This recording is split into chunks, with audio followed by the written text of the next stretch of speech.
deal with custom controls and things like that. Which means that I can spend more time focusing on actually writing my test, which essentially translates into me being able to write a test faster.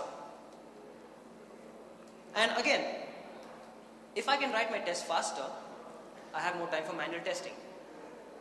So most of the defects that we find typically are not through automation, but through manual testing.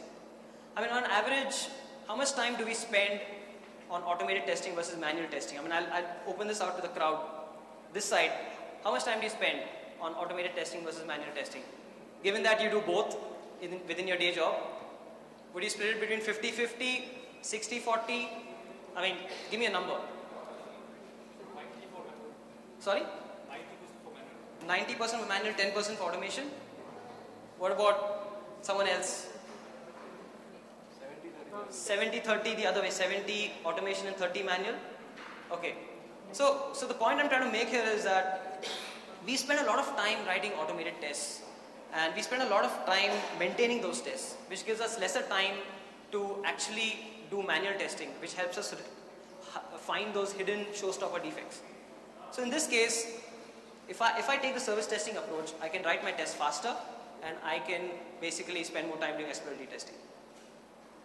So on hearing this, all these benefits, Tejal is slowly getting more convinced. But hold on, Tejal has some questions. Yes, definitely. So, yeah. So what should we cover as part of service testing?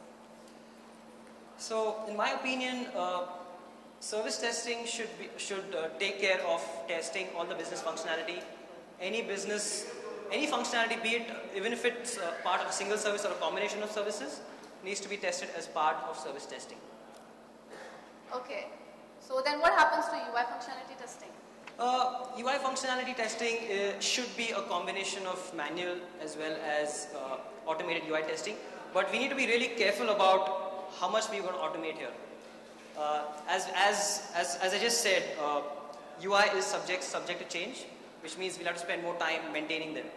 So my recommendation is that we should identify those critical business flows and create a suite of automated UI tests for that, which basically gives us some sense of confidence that in addition to the service tests that validate our business functionality, everything works from the UI as well.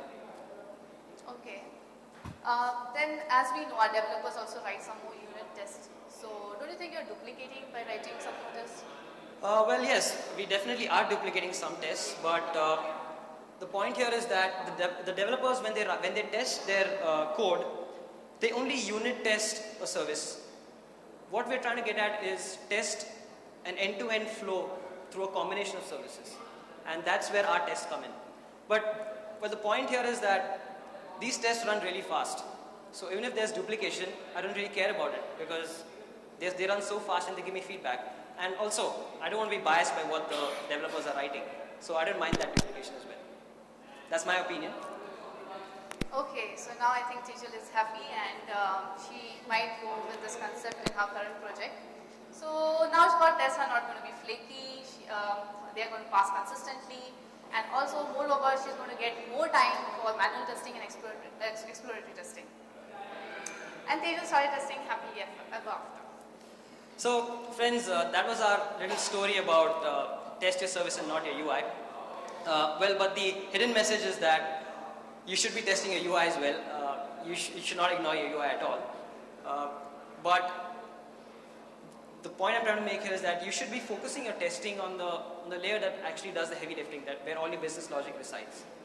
So that's about it. And before we end our presentation, we'd like to share some of our experiences in the project that we use the service testing as an approach. And the first thing I'd like to talk about is the mindset. So typically when we talk of automated testing, the first thing that comes to our mind is driving our tests through the UI. And we never, or in most cases, we don't think of approaching automated testing through a different layer. So we face the same problem. We had to now think in terms of a request and response. Service testing was a new concept to us, as it is probably for many of you all. So that change in mindset was slightly slow for us, but we eventually got there. when we saw our first green test, we were really happy about it. And looking at the benefits after that, we never wanted to go back to writing a lot of tests in the UI. We only wanted to test the service. Yeah, that's true. A 20 regression end-to-end test run in approximately like 4 minutes. Which leads me to my next point, that the entire regression suite would run on every developer check-in, because these end-to-end suite of regression tests would take approximately 4 minutes to run. In some cases, we've also had the developers run the tests before checking in to get feedback. I mean, just imagine having to run 20 regression tests which are written from the UI, which should approximately take 40 or 50 minutes before a check-in. I mean, which developer will wait that long for feedback? So the hidden point here is that the feedback loop is really small. So the developers could afford to wait before they could check in. Yeah, so I'm very sure like whenever developers implement the functionality, and then after implementing the full functionality, it goes to testers to test the functionality. But in our case, the developers actually implementation is split in 2 parts, like a functionality, and functionality is divided in 2 parts, like services and UI. So as soon as our services are implemented, they are gone to testers to test. So as soon as we get our services, we actually start writing automated tests against these services. So that's how we don't have to wait for the UI to be completed by the developers. So that's how our test was written before UI was ready. So this basically helped us preempt finding a lot of defects early on. We didn't have to wait for the UI to be developed, and we could find many defects by just writing a service test. This is just a quote from one of our developers. We thought it's worth mentioning, that's why we put it out there. Ashish, I'm not sure, he must be playing AOE out there. He probably gone home, I'm not sure. But yeah, Ashish was one of the developers in our team, and he was happy about the approach we took. And this approach basically helped us a lot. And it was a new concept that we kind of adopted, and we loved it, basically. So Supriya, can we just summarize what we learned from this presentation? Yeah, sure. So to summarize, we have service testing is a concept worth exploring, and treating the service as an application which deserves its own suite of tests. And also, last but not the least, both automation and UI needs to coexist. That's about it, friends. We're going to open for questions now. How much time do we have for questions? 5 minutes? Does anyone have questions? The thought workers aren't allowed to ask questions. Yeah, Okay, go ahead.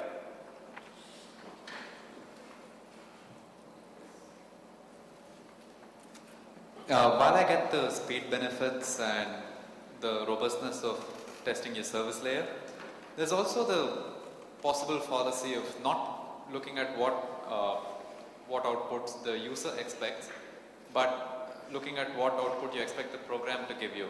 In which case you'll be testing what the developers have implemented as business logic, and you'll be getting their implementation output rather than what the user might expect. Right. So that aspect I would leave to the manual testing bit. So as part of my automated testing, I'm only focusing on validating business functionality. That's it. The usability aspect and whether I'm seeing the right data on the screen is what I'm going to validate through my manual testing and my exploratory testing. So I'm saying that I need more time to do that, which is why I'm taking this approach, because writing tests in this approach is much faster and less and more foolproof. Absolutely. No, the thing I was trying to say was when, let's say you're testing if you've booked a certain ticket. Right. And the parameter that you need to expect back from your service is what the user should see as that ticket. But sometimes I've noticed this happening when you're doing service layer testing, is that the tester gets into this mode of, okay, if I supply this, the program returns this to me, so is it returning this to me? Where you're testing what the program gives rather than what the user expects.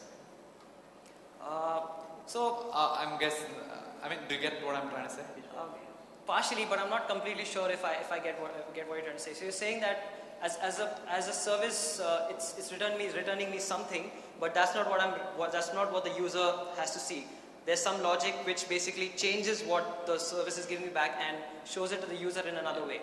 Is that what you're trying to say? No, I'm saying that if the developers made a policy in the logic, Okay. and that you're testing for still that same logic and you're following through with the policy. I'll take this offline with you, I guess. Yeah, I mean, well, if you're not really validating with what the business wants, then there's probably a fundamental mistake in what you're testing, because Absolutely. As a QA, you need to test. Yes, we need to validate that. Yes, absolutely. Yeah. So, couple of questions. One is about in this, how you are ensuring that compatibility testing. Say I have to test it for 3 browsers. So you are saying that you will be having an automation suite at the backend which tests just the services and not.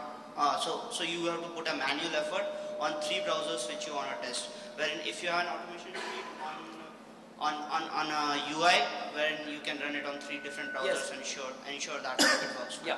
So I think what we said was UI testing. We should have a mix of manual as well as automated UI tests, which will validate that stuff still works on the UI bit.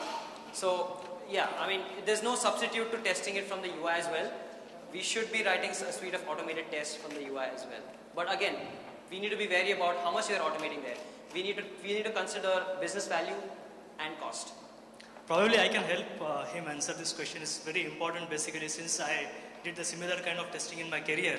So I was testing an email server actually, and I had to basically make sure that all the 3000 test cases get tested. Okay, and as you see that webmail is a very important component of that, and it's very difficult to have kind of UI testing in place. So the thumb rule was to include all the business logic or whatever he's talking about is kind of service testing as a part of the program level testing, or we can say actually the business logic level testing, but leave the usability testing or the user centric testing as a part of separate layer of testing efforts.